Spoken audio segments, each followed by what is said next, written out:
अस्सलाम वालेकुम friends and welcome to my YouTube channel again. और कैसे हैं आप लोग? आई होप आप सब खैरियत से होंगे। सो फ्रेंड्स, आज की हमारी इस वीडियो के अंदर बेसिकली मैं आपके साथ शेयर करने वाला हूँ CS304 ऑब्जेक्ट ओरिएंटेड प्रोग्रामिंग के हवाले से असाइनमेंट नंबर 2 का सलूशन। और इसकी जो लास्ट डेट है हमारे पास वो है 20 जून, और उससे पहले आपने इसको सबमिट करवाना है। और यहाँ पर कुछ ये जो हमारे पास ये इसका ऑब्जेक्टिव राइट किया गया है, तो इसको आपने रीड कर लेना है। और यहाँ पर सबमिशन के जो इंस्ट्रक्शंस हैं वो भी आपने यहाँ से केयरफुली जो है ना रीड कर लेनी है। आपने जस्ट .cpp फाइल जो है ना वही सबमिट करवानी है। यानी अदर जो फॉर्मेट होगा वो आपका एक्सेप्टेड नहीं होगा। इसके हवाले से आपको फिर 0 मार्क्स का सामना करना पड़ेगा। ठीक है, यहाँ पर मार्किंग के रूल्स यहाँ पर इंस्ट्रक्टर ने प्रोवाइड किए हुए हैं, तो इसको आपने माइंड में रखते हुए अपना जो है ना सलूशन जो है ना वो बिल्ड करना है। और यहाँ पर प्रॉब्लम स्टेटमेंट, अब इसको हम देख लेते हैं। In this assignment you will implement the vehicle purchase system, कि हमने एक व्हीकल परचेज सिस्टम जो है ना वो बिल्ड करना है। ठीक है, there are 2 types of vehicles, और उसके अंदर हमारे पास 2 टाइप्स होंगी व्हीकल की, जिसके अंदर हमारे पास एक नॉर्मल कार होगी और एक लग्जरी कार होगी। ठीक है, normal car and luxury car are classes are inherited from the vehicle. हमारे पास जो नॉर्मल कार है और लग्जरी कार है, इन दोनों की जो क्लासेज होंगी ये हमारे पास इनहेरिटेड होंगी व्हीकल क्लास से। ठीक है ना, in which vehicle is an abstract class, जिसके अंदर हमारे पास जो है ना व्हीकल क्या है, एक अब्स्ट्रैक्ट क्लास है। ठीक है, where normal car and luxury car are the concrete classes. ये जो हमारे पास नॉर्मल कार है और लग्जरी कार है ये हमारे पास एक कंक्रीट क्लासेस के तौर पर जानी जाएंगी। और जो हमारे पास व्हीकल कार होगी व्हीकल क्लास होगी वो एक अब्स्ट्रैक्ट क्लास कहलाएगी। ठीक है, the vehicle's price rate needs to be calculated for each type of vehicle based on the following requirement। अब हमारे पास जो प्राइस रेट और इसका जो टैक्स रेट या हम कह लें जो नीड्स होंगी वो कैलकुलेट किस तरह से होंगी, जो हमारे पास यहाँ पर रिक्वायरमेंट्स दी गई हैं उनके अकॉर्डिंगली इनको कैलकुलेट करना है। ठीक है जी, अब यहाँ पर देखें vehicle class has the following data members. हमारे पास जो व्हीकल क्लास होगी ना उसके अंदर डाटा मेंबर्स कौन कौन से होंगे, ये डाटा मेंबर्स होंगे बेस रेट, टैक्स रेट। ठीक है, और vehicle class has the following member function, हमारे पास ये उसके मेंबर फंक्शंस भी होने चाहिए। Get base rate, calculate taxes, calculate total cost. ठीक है ना, ये हमारे पास फंक्शंस होंगे मेंबर फंक्शन जो हम यूज़ करेंगे। ठीक है, अब normal car class has the following member functions, और जो नॉर्मल कार क्लास होगी उसके कुछ ये मेंबर्स फंक्शंस होंगे। Parameterised constructor for base rate, और use the same parameterised constructor to assign 15% tax rate. ठीक है ना, 15% टैक्स रेट जो है ना हमने इसके ऊपर जो है ना इन्वॉल्व करना है। और override the base class function, जो हमारे पास बेस क्लास फंक्शन होगा ना उसको हम ओवरराइड करवाएंगे। मतलब क्या कि हम पहले हमारा जो बेस क्लास होगी ना उसके अंदर एक फंक्शन क्रिएट करेंगे, फिर उसको ओवरराइड करेंगे। हमारी जो होगी ना हमारे पास न्यू क्लास बनेगी जो कंक्रीट क्लास होगी नॉर्मल कार की, उसके अंदर जो है ना हम इसको ओवरराइड करवाएंगे। ठीक है, अब जो हमारे पास नेक्स्ट होगी the luxury car class has the following data member. अब जो लग्जरी कार होगी उसके अंदर हम एक और जो है ना डाटा मेंबर इंक्लूड करेंगे, वो क्या होगा, एक्साइज ड्यूटी के तौर पर। ठीक है ना, वो ई ड्यूटी जो है ना हमने एक ये ई ड्यूटी बेसिकली एक्साइज ड्यूटी को जो है ना मेंशन कर रहा है, तो ये हम एक डाटा मेंबर वहाँ पर यूज़ करेंगे। ठीक है, अब नेक्स्ट हमारे पास the luxury car class has the following member function. जो लग्जरी कार होगी उसके हमारे पास ये जो है ना मेंबर फंक्शन होने चाहिए। Parameterized constructor for base rate, ये बेसिकली हमारे पास सेम ही होगा, मतलब कि ये हमारे पास नॉर्मल कार के अंदर भी है और लग्जरी कार के अंदर भी है। Use the same parameterised constructor to assign a 20% tax rate and 30,000 as excise duty for luxury cars, ठीक है ना। तो ये बेसिकली हमने जो है ना चेंज करना है हमारे लग्जरी कार के अंदर। तो ये हम इसको क्या करेंगे, ओवरराइड करवाएंगे हमारा जो बेस क्लास का जो मेंबर फंक्शन होगा उसको, ठीक है ना।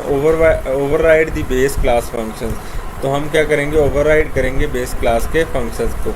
और यहाँ पर जो फार्मूले हैं कैलकुलेशन के कैलकुलेट करने के लिए वो इंस्ट्रक्टर ने आपको पहले से ही प्रोवाइड कर दिए हैं।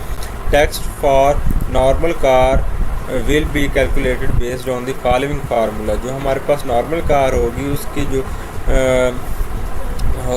कैलकुलेट करेंगे टैक्स, वो इस तरह से जो है ना कैलकुलेट होगा। और लग्जरी कार का जो कैलकुलेशन होगी वो कुछ इस तरह से होगी इस फार्मूले के थ्रू। और जो हमारे पास the total cost of the both types of car will be calculated based on the following formula. जो हमारे पास टोटल कॉस्ट होगी ना वो इस बिहाफ पर जो है ना कैलकुलेट होगी, ठीक हो गया। अब मेन फंक्शन में हमने क्या करना है, in the main function create two objects, one object of the normal car and another object of the luxury car class. Use the concept of polymorphism. हम पॉलीमॉर्फिज्म का जो है ना कंसेप्ट जो है ना क्रिएट करेंगे, उसको यूज़ करते हुए हम जो है ना इसकी कैलकुलेशंस को परफॉर्म करेंगे। पॉलीमॉर्फिज्म बेसिकली क्या होता है, तो पॉलीमॉर्फिज्म जो है ना बेसिकली आप अगर नॉर्मल फॉर्म में इसको समझना चाहें तो ये आप कह लें कि एक डिफरेंट जो है ना एक क्लास मतलब एक फंक्शन की डिफरेंट फॉर्म्स क्रिएट कर देना, ठीक है ना। जैसे कि अगर मैं आपको सिंपल एग्जांपल दूं, लेट्स से अगर हम ऐड के हवाले से एक फंक्शन बनाते हैं जो 2 डिजिट्स को ऐड करता हो, तो अगर वो एक फंक्शन जो है ना हम एक फंक्शन बना लेते हैं जो 2 डिजिट्स को ऐड करता है। अब हमारे पास नेक्स्ट आ जाते हैं 3 डिजिट, जिसको हमने 3 डिजिट को ऐड करवाना हो, तो हम उसके लिए क्या करेंगे, हम एक और फंक्शन राइट करेंगे। उसी फंक्शन को जो है ना हमने ओवरराइड करवाना है और हमने 3 जो है ना वेरिएबल्स के लिए जो है ना उसको क्रिएट करना है, ताकि अगर हमारे पास 3 जो है ना डिजिट्स आएँ कैलकुलेट करने के लिए, 3 वैल्यूज़ आएँ, तो उसको जो है ना ओवरराइड किया हुआ फंक्शन जो है ना वो इजीली कैलकुलेट कर सके, ठीक है ना। तो ये डिफरेंट फॉर्म्स बन जाती हैं, इसको कहते हैं हम पॉलीमॉर्फिज्म का। Cost and taxes of both types of cars and only display their total cost. और हमने जो है ना इनकी जो टोटल कॉस्ट है ना वो जस्ट हमने शो करवानी है, डिस्प्ले करवानी है। और यहाँ पर बेसिकली हमारे पास जो इसका सलूशन है वो मैं आपको यहाँ से दिखा देता हूँ। तो ये बेसिकली हमारे पास इसका सलूशन है, लाइन बाय लाइन आप इसको देख सकते हैं। अगर आप यहाँ से देख के राइट करना चाहें तो भी कर सकते हैं। और बाकी इसका जो फाइल का लिंक है वो मैं आपको डिस्क्रिप्शन के अंदर इसका लिंक प्रोवाइड कर दूंगा, वहाँ से जाके आप इजीली इसको डाउनलोड कर सकते हैं और अपने जो है ना सलूशन को बिल्ड कर सकते हैं, ठीक है। तो यहाँ पर देखिए हमारे पास जैसा कि हमें असाइनमेंट के अंदर बताया गया उसके अकॉर्डिंग हमने एक अब्स्ट्रैक्ट क्लास क्रिएट की है जो कि हमारे पास व्हीकल के नेम से है, ठीक है। उसके अंदर हमने डाटा मेंबर्स जो है ना वो क्रिएट कर दिए हैं हमारे पास बेस रेट और टैक्स रेट के हवाले से। और पब्लिक के अंदर हमने जो है ना हमारे पास एक व्हीकल फंक्शन बनाया है जो कि हमारे पास फ्लोट रेट और टैक्स को जो है ना कैलकुलेट करेगा। फिर हमारे पास हमारे पास बेस रेट होगा और उसके अंदर भी हम जो है ना वैल्यूज़ जो है ना पास करेंगे रेट और टैक्स के हवाले से, ठीक है। वर्चुअल फ्लोट जो है ना हमारे पास ये एक प्योर वर्चुअल जो है ना फंक्शन बनेगा जिसके अंदर हमारे पास एक कैलकुलेट टैक्सेस के नाम से जो है ना होगा और एक कैलकुलेट टोटल कॉस्ट के नाम से जो है ना वर्चुअल फंक्शन होगा, ठीक है। अब ड्राइव्ड क्लासेस हमारे पास कौन कौन सी होगी? ड्राइव्ड क्लासेस हमारे पास एक नॉर्मल क्लास होगी और एक हमारे पास लग्जरी कार की जो है ना ड्राइव्ड क्लास होगी, ठीक है ना। अब नॉर्मल कार जो है ना ये बेसिकली हम इनहेरिट करवा रहे हैं from the public vehicle class. यहाँ पर अब व्हीकल क्लास जो है ना उसका मोड कौन सा है? पब्लिक है। और ये हमारे पास अब्स्ट्रैक्ट क्लास है और ये हमारे पास इनहेरिटेड क्लास है फ्रॉम दी व्हीकल क्लास, ठीक है। अब यहाँ पर नॉर्मल कार को हम जो है ना उसी तरह से अपने जो पास कर देंगे वैल्यूज़, ठीक है। यहाँ पर हमने वेरिएबल्स को यहाँ पर पास कर दिया फ्लोट और रेट, और यहाँ पर व्हीकल के अंदर हमारे पास रेट होगा जो वो हमारे पास 0.15 होगा, ठीक है।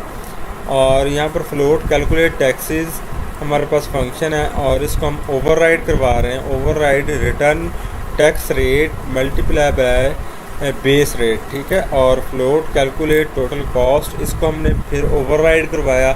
ये बेसिकली वही हैं जो यहाँ पर हमारे पास अवेलेबल थे, इनको हम क्या करवा रहे हैं, ओवरराइड करवा रहे हैं। ओवरराइड करवाने के बाद हमारे पास जो इसका टोटल कॉस्ट होगी वो क्या करवाएगी, हमारे पास रिटर्न क्या होगा, calculate taxes plus base rate, ठीक है। ड्राइव्ड क्लास के अंदर हमारे पास लग्जरी कार होगी एक, और लग्जरी कार के अंदर हमारे पास जो है ना वो फंक्शंस देख लें।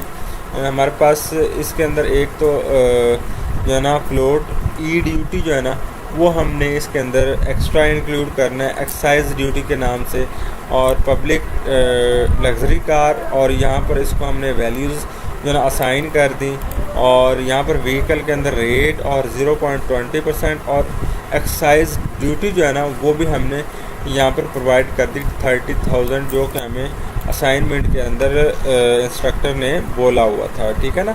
यहाँ पर अगर देखें तो यहाँ पर अवेलेबल होगा, ये देखें यहाँ पर, ठीक है ना। तो ये भी हमने इंक्लूड करना है। तो यहाँ पर इसको हम अगेन ओवरराइड करवाएंगे। ओवरराइड करवाने के बाद हमने रिटर्न क्या करवाना है, एक तो टैक्स रेट होता है और उसके बाद उसके साथ हमने मल्टीप्लाई करवाना है बेस रेट, और उसके अंदर हमने ऐड करवा देना है एक्साइज ड्यूटी को, ठीक है ना। तो यहाँ पर हमने कैलकुलेट कर देनी है इसकी टोटल कॉस्ट को, ओवरराइड करवा के इसकी टोटल कॉस्ट को जो है ना हमने क्या करना है, कैलकुलेट करवा लेना है। और जो हमारे पास नेक्स्ट मेन फंक्शन होगा वो देख लें ज़रा। मेन फंक्शन के अंदर हमने जो है ना 2 ऑब्जेक्ट क्रिएट करने हैं। एक हमारे पास व्हीकल नंबर 1 होगी और व्हीकल नंबर 2 होगी, जिसका हम नेम देंगे V1 और V2, और इसको असाइन करेंगे न्यू, और न्यू की हेल्प से हम यहाँ पर जो है ना डायनामिकली एक नॉर्मल कार का जो है ना ऑब्जेक्ट क्रिएट करेंगे और एक हम लग्जरी कार का ऑब्जेक्ट क्रिएट करेंगे। तो इसके अंदर हम base rate for normal car, हमने यहाँ पर इनके बेस रेट जो है ना प्रोवाइड करने हैं, वो हमने प्रोवाइड कर दिए हैं। और उसके बाद जो इसके कैलकुलेट टोटल कॉस्ट जो होगी ना इसकी, वो ऑटोमेटिकली जो है ना वो कैलकुलेट होगी यहाँ पर। तो सी आउट की हेल्प से हम इनको जो है ना शो करवा लेंगे, डिस्प्ले करवा लेंगे हमारे जो है ना कंसोल के ऊपर। तो ये इजीली जो है ना हमारे पास डिस्प्ले हो जाएगा, और एट द एंड हम इनको डिलीट करवा देंगे मेमोरी में से, ठीक है। तो यहाँ पर इसको मैं बेसिकली यहाँ पर कंपाइल और रन करता हूँ, तो देखते हैं जी। तो ये बेसिकली हमारे पास सेम एज इट इज़ जिस तरह से हमारे पास इंस्ट्रक्टर ने प्रोवाइड किया हुआ था उसी तरह से हमारे पास यहाँ पर आंसर आ गया। तो यहाँ पर देखें, जैसे कि हमारे पास आउटपुट इंस्ट्रक्टर ने प्रोवाइड की थी, वैसे ही हमने भी यहाँ पर जो है ना आउटपुट शो करवा दी है। अब यहाँ पर आपने कंफ्यूज नहीं होना कि यहाँ पर 2.43E + 06 यहाँ पर प्रोवाइड किया गया। तो इसका बेसिकली मतलब यही बनता है कि ये हमारे पास एक साइंटिफिक जो है ना नोटेशन में हमने इसको राइट करवा दिया। तो आप इस तरह से भी इसको जो है ना राइट करवा सकते हैं, ठीक है। तो आई होप सो कि ये आपको जो है ना इजीली अंडरस्टैंड हो गया होगा किस तरह से आपने अपने जो है ना सॉल्यूशन को बिल्ड करना है। और फ्रेंड्स, ये जो सॉल्यूशन फाइल है इसका लिंक मैं आपको डिस्क्रिप्शन में प्रोवाइड कर दूंगा, जहाँ से जाके आप इजीली इसको जो है ना डाउनलोड कर सकते हैं, और फिर उसको जो है ना थोड़ा बहुत चेंज करवा के जो है ना कोड को आप सबमिट करवा सकते हैं, ठीक है। तो मिलते हैं हमारी नेक्स्ट वीडियो के अंदर, तब तक के लिए अपना ख्याल रखिएगा।